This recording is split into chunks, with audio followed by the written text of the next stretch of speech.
એટલે બધા એમ જ કે ને આપણને કે બાપુ હું ગુરુમુખી છું એમ. શું કે હું ગુરુમુખી છું એમ. ગુરુમુખી એટલે શું? આપણે એમ બોલીએ છીએ દરરોજ કથામાં, ગુરુર બ્રહ્મા ગુરુર વિષ્ણુ ગુરુર દેવો મહેશ્વરાય ગુરુર સાક્ષાત પરિબ્રહ્મ તસ્મૈ શ્રી ગુરુવે નમઃ. ગુરુની ભૂમિકાની એ જીવને ખબર પડે કે જેને આ સાખી સમજાય. ગુરુ બ્રહ્મા છે એટલે બ્રહ્માને કેટલા મુખ હતા? 4. આમ પંચમુખી હતા પણ 4 મુખની વાત કરીએ આપણે. જેમ સૃષ્ટિના સર્જક પરમપિતા બ્રહ્માજી, એમને 4 મુખ હતા. પંચમુખની પછી વાત કરીએ, કારણ કે અત્યારે જે બોલાય છે એ પંચમુખ છે, પણ બ્રહ્માજીના જે 4 મુખ છે એ મારા તમારા બધાયના 4 મુખ છે. તમને હશે ખબર? આપણે તો એવું થાય બાપુ એક જ છે, 4 કેમ કહો છો એમ. બરોબર, એક તો તમે ગણી લો, એક તમારું જ્યાં છે એ અરીસામ જોઈ લેજો ઘરે જઈને કેવું છે. કારણ કે દુનિયા આખી ખોટું બોલે પણ દર્પણ કોઈ દી ખોટું ન બોલે. અરીસાની સામે તમે દુનિયા તમારા વખાણ કરશે એ 100% છે સાહેબ. કંઈક તમારામાં લાલચ છે તો તમારા વખાણ કરશે, પણ અરીસાની સામે જ્યારે તમે ઉભા રહી જાઓ ને ત્યારે તમે જેવા છો એવો અરીસો કહી દેશે. એમાં દેશના સંતો એક અરીસો છે સાહેબ. આ દેશના મહાપુરુષો એક અરીસો છે. એની સામે જઈને તમે ઉભા રહ્યો એટલે તમને કહી દે તું આવો છું, પણ ગમે નહીં આપણને. સંત હોય, સાધુ હોય, બ્રાહ્મણ હોય, એ તમારા મુખને જોઈને એમ કહી દે કે તમે આવા છો એમ. પણ નથી કહેતા. ડર શેનો છે ખબર તમને? મૂળ તો તમને કહીને પાછું તમારી ઉપર જીવન જીવવાનું તમે આપતા બંધ થઈ જાવ ને, એટલે તમને નથી કહેતા. એનું કારણ આ છે. બાકી કોઈ સંતને, કોઈ સાધુને, કોઈ બ્રાહ્મણને બીક નથી લાગતી.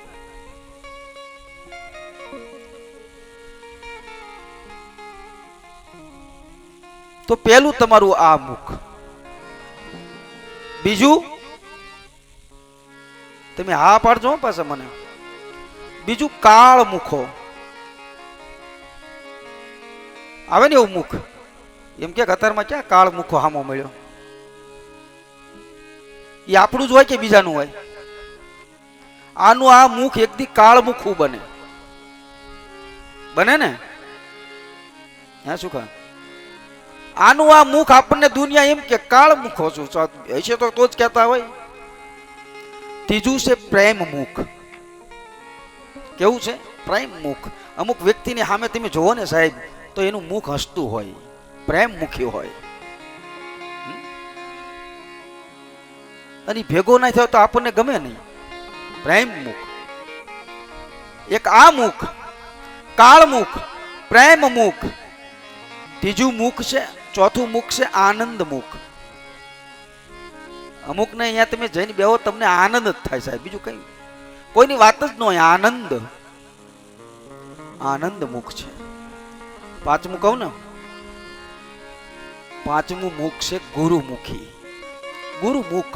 આ 4 મુખને ઉતારી નાખે અને પછી ગુરુ પોતાનું મુખ બેસાડી દે ને, આનું નામ છે ગુરુમુખી.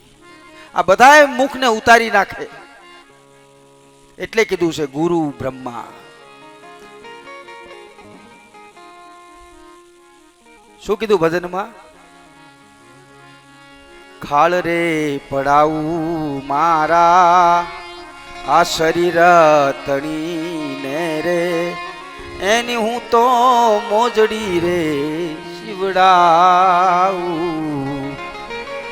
હીરે મોજડી મારા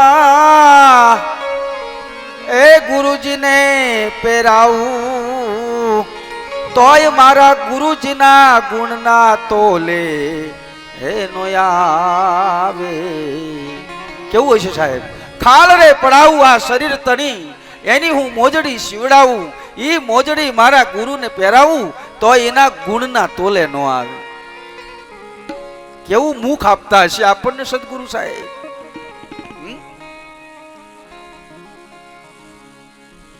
એ છે ગુરુમુખી.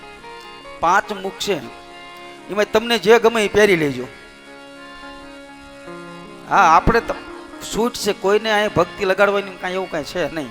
તમને એમ થાય કે આ મુખ મારી માટે બરોબર છે, એ પહેરી રાખવું.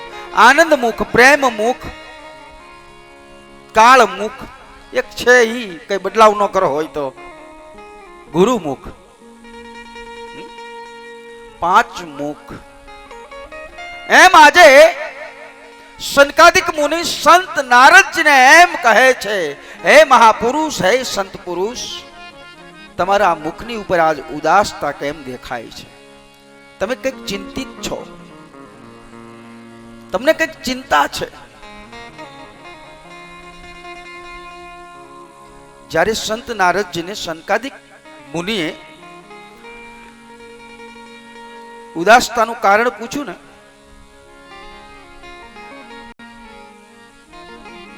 તો કહે છે કે આપ ચિંતામાં કેમ છો? એટલે સંત નારદજી ના પાડે છે, મને કઈ ચિંતા નથી. પણ સનકાદિક મુનિ બીજી વાર કહે છે કે આપ તો હરિના દાસ છો, અને હરિનો દાસ કોઈ દી ઉદાસ ના હોઈ શકે. જે હરિનો દાસ હોય એ ઉદાસ ના હોઈ શકે, પણ જે જીવનો દાસ હોય એ ચોક્કસ ઉદાસ હોઈ શકે. જેને જીવન હરિના ચરણમાં સમર્પિત કર્યું હોય એ ક્યારેય ઉદાસ ના હોય, કારણ કે એને પછી આ માયાની હારે કઈ લેવા દેવા નથી, એટલે એ ઉદાસ ના હોઈ શકે. પણ જીવનો જો દાસ બનેલો હોય તો એ ઉદાસ હોઈ શકે.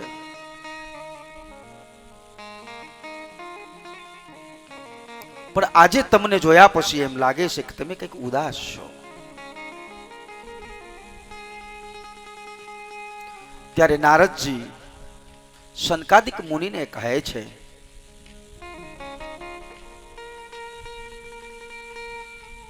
કે મને એક વાતની ચિંતા છે.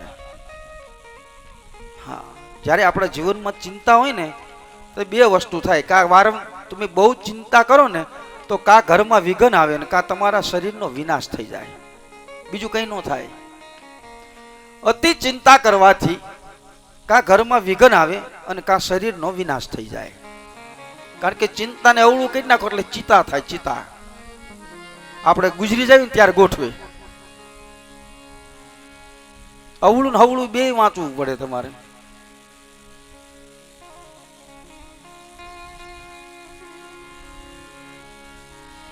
કથાની તમે અવળું કરીને વાંચો એટલે થાક થાય, જીવનનો લાગેલો થાક કથામાં બેસો તો ઉતરી જાય, પણ બેહાય તો. એટલે હું એ વાતને ચિંતિત છું કે આજે મને એવું લાગે છે કે આપણો દેશ દુખી છે. દેશની જેને ફિકર હોય સાહેબ, જેને રાજ્યની ફિકર હોય, જેને ગામની ફિકર હોય, જેને ગામની ચિંતા હોય, માત્ર પરિવારની ચિંતા કરવા વાળાની વાત નથી અહીંયા. જેને દેશની ચિંતા હોય, જેને રાજ્યની ચિંતા હોય, જેને ગામની ચિંતા હોય કે મારા ગામમાં આટલા પશુઓ રહે છે પણ મારા ગામમાં પીવાલાયક પાણી નથી, તો એની માટે એક અવેડો બનાવું અથવા તો એક દાર પડાવી દઉં, આવી જેને ચિંતા હોય.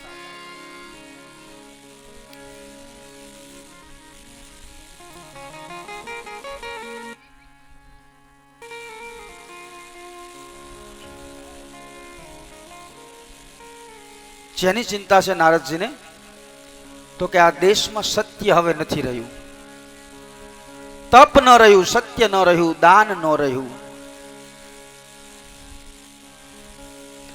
હું જ્યારે સૃષ્ટિમાં પરિભ્રમણ કરતા કરતા ઈ જોયું છે કે મનુષ્ય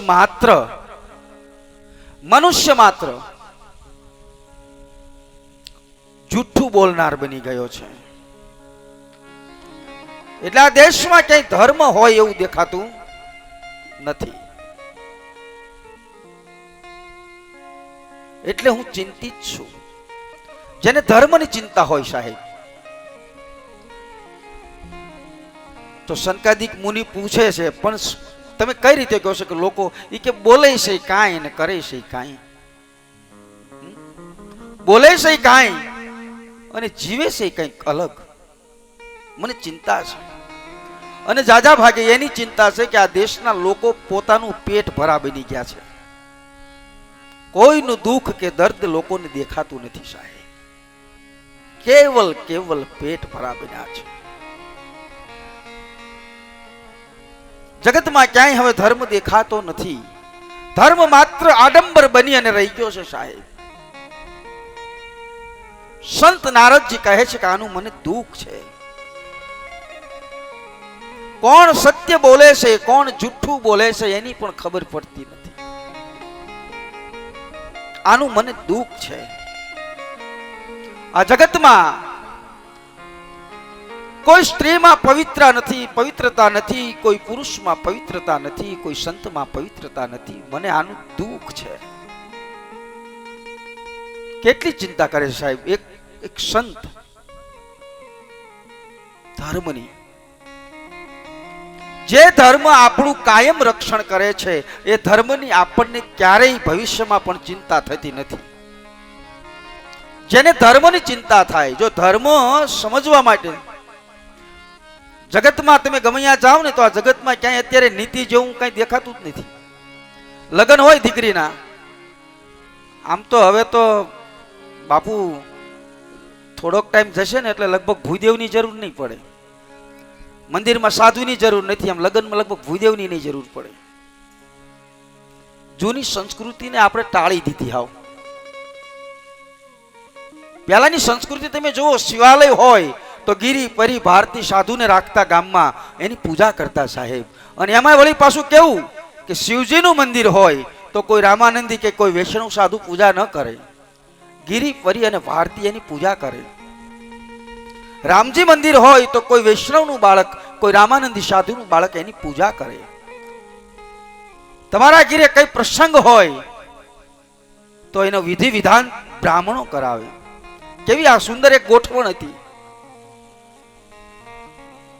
આ બધી ગોઠવણ હતી, પણ હવે વિખાઈ શું કામ ગયું છે ખબર છે? બધું આપણી વાણીના હિસાબે. નહીતર હવારમાં સાધુ તમારા ઘરે આવે, હવારમાં સાધુ આવીને એમ કે સીતારામ, આપણા ઘરમાં 5 આંગળીએ પૂન થાતું સાહેબ. આપણે સપટી લોટ આપતા. સાધુ આવીને કહે સીતારામ એટલે આપણે લોટ આપતા. અને બપોરે બ્રાહ્મણ આવીને એમ બોલે કે દયા પ્રભુની ધર્મની જય, તો આપણે એને પુરુષાર્થ કરતા. અને સાંજે દાંતણ નાખવા વાળી એક દીકરી આવતી અને એમ કે બેન રોટલો આપજે, અને દાંતણ નાખી જતી આપણા ઘરે. આપણે બપોરનું કે સવારનું પીડ્યું હોય તો એને રોટલો આપતા. હવે આ વસ્તુ તમને સમજાણી ખરી? હું બોલી નાખું બધુંય, પણ તમને સમજાવવા માટે આ કથા મોડું થાય.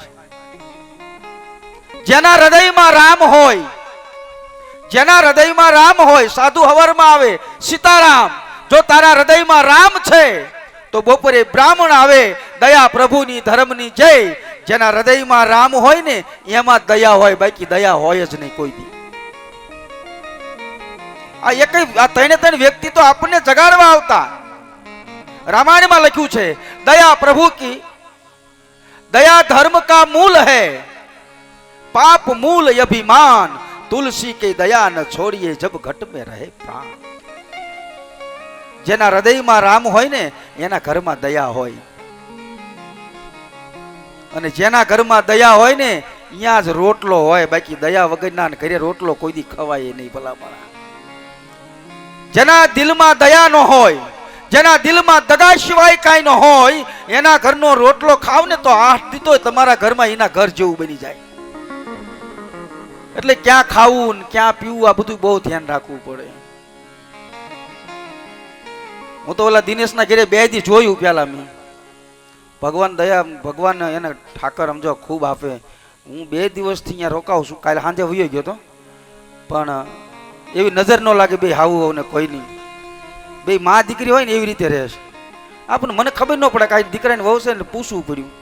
આ બેન તા કે બાપુ મારા દીકરાના ઘરના છે. બે માં દીકરી હોય એવી રીતે બોલો.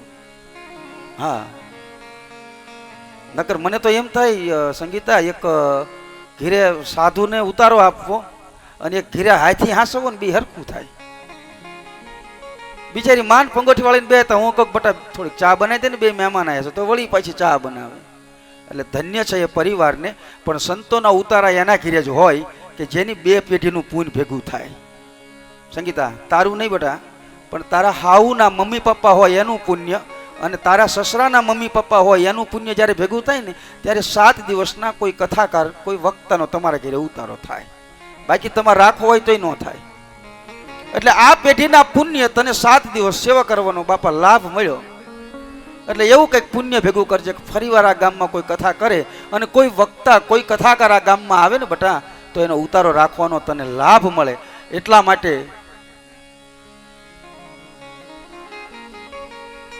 નકર અમુક અમુક જગ્યાએ તો અમારે ઉતારામાં અમારે એવું થાય ને બાપા આમ ક્યારેક ઉતારો રાખી દીધો હોય ને પછી એમ થાય કે હવે હે ને કથા પૂરી થાય તો સારું. પણ મજા આવે છે દિનેશના ઘરે, ખૂબ ખૂબ મજા આવે છે. એટલે તો ભગવાનને પ્રાર્થના, ભાગવત ભગવાનને પ્રાર્થના કરું કે ના એ હાઉના પ્રેમને કોઈની નજર ન લાગે સાહેબ.